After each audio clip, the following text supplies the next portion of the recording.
ನಮಸ್ಕಾರ ಸ್ನೇಹಿತರೆ, ಸಾರಿಕಥಾ ಯೂಟ್ಯೂಬ್ ಚಾನಲ್ಗೆ ಸ್ವಾಗತ. ಒಂದು ಬಟ್ಟೆ ಸಾವಿರಾರು ವರ್ಷಗಳ ಕಾಲ ರಾಜರ ಅರಮನೆಯನ್ನು ಅಲಂಕರಿಸಿತ್ತು. ಒಂದು ನೂಲು ಸಾಮ್ರಾಜ್ಯಗಳ ಐಶ್ವರ್ಯವನ್ನು ಪ್ರತಿಬಿಂಬಿಸಿತ್ತು.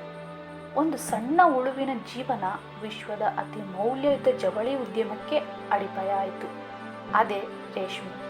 ಅಪಾರ ವೈಭವವನ್ನು ಕಂಡಿದೆ, ದೊಡ್ಡ ಕುಸಿತವನ್ನೂ ಅನುಭವಿಸಿದೆ.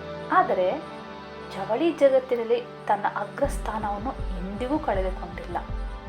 ಇಂದಿಗೂ ಅದು ಅಜೇಯ ರಾಣಿಯಂತೆ ತನ್ನ ಸ್ಥಾನವನ್ನು ಉಳಿಸಿಕೊಂಡಿದೆ. ಆದರೆ ಈ ರಾಣಿಯ ವೈಭವದ ಹಿಂದೆ ಯಾರು ಇದ್ದಾರೆ? ರಾಜರು ಮತ್ತು ರಾಣಿಯರೇ ಅಥವಾ ಲಕ್ಷಾಂತರ ಸಾಮಾನ್ಯ ಜನರೇ? ಆ ಒಂದು ರೋಗದಿಂದ ಇಡೀ ರೇಷ್ಮೆ ಉದ್ಯಮವೇ ವಿನಾಶಿನ ಅಂಚಿನಲ್ಲಿತ್ತು. ಇದಕ್ಕೆ ಕಾರಣವಾದರೂ ಏನು? ಇತಿಹಾಸಕಾರ ಪಾಶ್ಚರ್ ಅವರನ್ನು ರೇಷ್ಮೆ ಉದ್ಯಮದ ರಕ್ಷಕರಲ್ಲಿ ಒಬ್ಬರು ಅಂತ ಪರಿಗಣಿಸ್ತಾರೆ. ಅದು ಯಾಕೆ? ಅಬ್ದುಲ್ ಫಜಲ್ನಿಂದ ರಚಿಸಲ್ಪಟ್ಟ ಇನ್ ಅಕ್ಬರಿ ಗ್ರಂಥದಲ್ಲಿ ರೇಷ್ಮೆ ಬಗ್ಗೆ ಹೇಳಿದ್ದಾದರೂ ಏನು? ಇನ್ನು ಸುಲ್ತಾನರ ಕಾಲದಿಂದ ಮೊಘಲ್ ಯುಗದವರೆಗೆ ಬಂಗಾಳವನ್ನು ಭಾರತದ ರೇಷ್ಮೆ ರಾಜಧಾನಿ ಅಂತ ಯಾಕೆ ಕರಿತಾ ಇದ್ರು?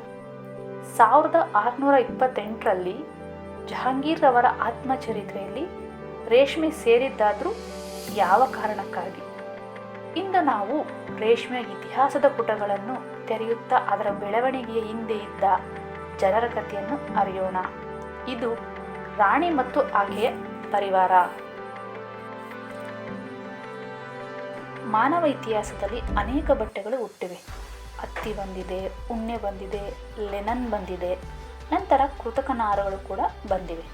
ಆದರೆ ರೇಷ್ಮೆಯ ಸ್ಥಾನವನ್ನು ಯಾರೂ ಸಂಪೂರ್ಣವಾಗಿ ಕಸಿದುಕೊಳ್ಳಕ್ಕೆ ಇವತ್ತಿಗೂ ಆಗಿಲ್ಲ.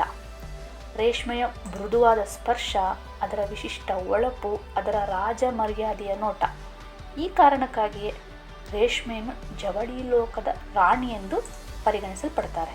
ಅಕ್ಬರನ ಆಸ್ಥಾನದಲ್ಲಿ ಅಬ್ದುಲ್ ಫಜಲ್ ಎಂಬ ಪ್ರಸಿದ್ಧ ಇತಿಹಾಸಕಾರನಿದ್ದ. ಅವನು ರಚಿಸಿದ ಇನ್ ಅಕ್ಬರಿ ಗ್ರಂಥವು ಮೊಘಲ್ ಕಾಲದ ಭಾರತದ ಬಗ್ಗೆ ಅಮೂಲ್ಯವಾದ ಮಾಹಿತಿಯನ್ನು ನೀಡುತ್ತದೆ. ಈ ಗ್ರಂಥದಲ್ಲಿ ವಿಶೇಷವಾಗಿ ರೇಷ್ಮೆ ಹುಳುಗಳ ಕುರಿತು ಉಲ್ಲೇಖಗಳು ಕೂಡ ಕಂಡುಬಂದಿವೆ. ಸುಮಾರು ಕ್ರಿಸ್ತಶಕ 1595ರ ವೇಳೆಗೆ ಕಾಶ್ಮೀರದಲ್ಲಿ ರೇಷ್ಮೆ ಕೃಷಿ ನಡೀತಾ ಇತ್ತು ಅಂತ ಉಲ್ಲೇಖ ಆಗಿದೆ. ಆದರೆ ಅಲ್ಲಿ ಬೇಕಾದ ರೇಷ್ಮೆ ಹುಳುಗಳ ಮೊಟ್ಟೆಗಳನ್ನು ಹೊರಗಡೆಯಿಂದ ತರಲಾಗ್ತಿತ್ತು ಅಂತ ಹೇಳಲಾಗುತ್ತೆ. ಮುಖ್ಯವಾಗಿ ಬಲ್ಟಿಸ್ತಾನ್ ಮತ್ತು ಗಿಲ್ಗಿಟ್ ಪ್ರದೇಶಗಳಲ್ಲಿ ಅವುಗಳನ್ನು ಆಮದು ಮಾಡಿಕೊಳ್ಳಲಾಗ್ತಿತ್ತು. ಇದರಿಂದ ಒಂದು ವಿಷಯ ಸ್ಪಷ್ಟವಾಗುತ್ತೆ.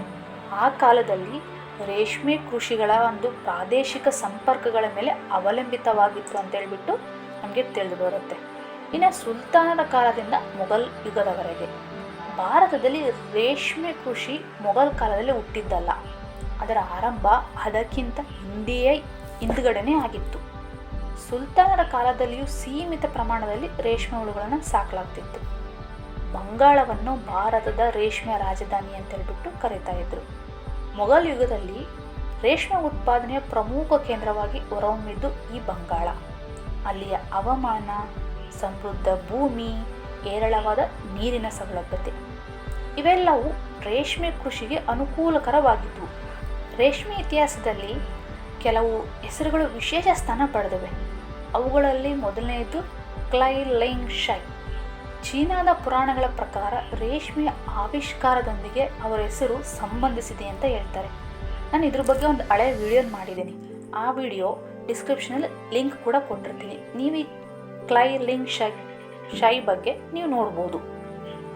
ಇನ್ನು ರೇಷ್ಮೆ ಇತಿಹಾಸ ಕೇವಲ ವೈಭವದ ಕಥೆಯಲ್ಲ, ಇದು ಸಂಕಷ್ಟಗಳ ಕಥೆಯೂ ಹೌದು. ಒಂದು ಕಾಲದಲ್ಲಿ ಪೆಬ್ರಿನ್ ಎಂಬ ಭಯಾನಕ ರೋಗದ ರೇಷ್ಮೆ ಉದ್ಯಮವನ್ನು ತೀವ್ರವಾಗಿ ಕಾಡಿತ್ತು.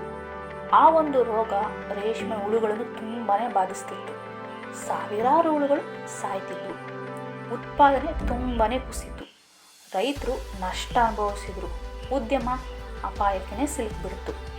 ಆ ಟೈಮ್ನಲ್ಲಿ ಲೂಯಿ ಪಾಶ್ಚರ್ ಅವರ ಕೊಡುಗೆ ಅತ್ಯಂತ ಮಹತ್ವದ್ದು ಅಂತ ಹೇಳಬಹುದು.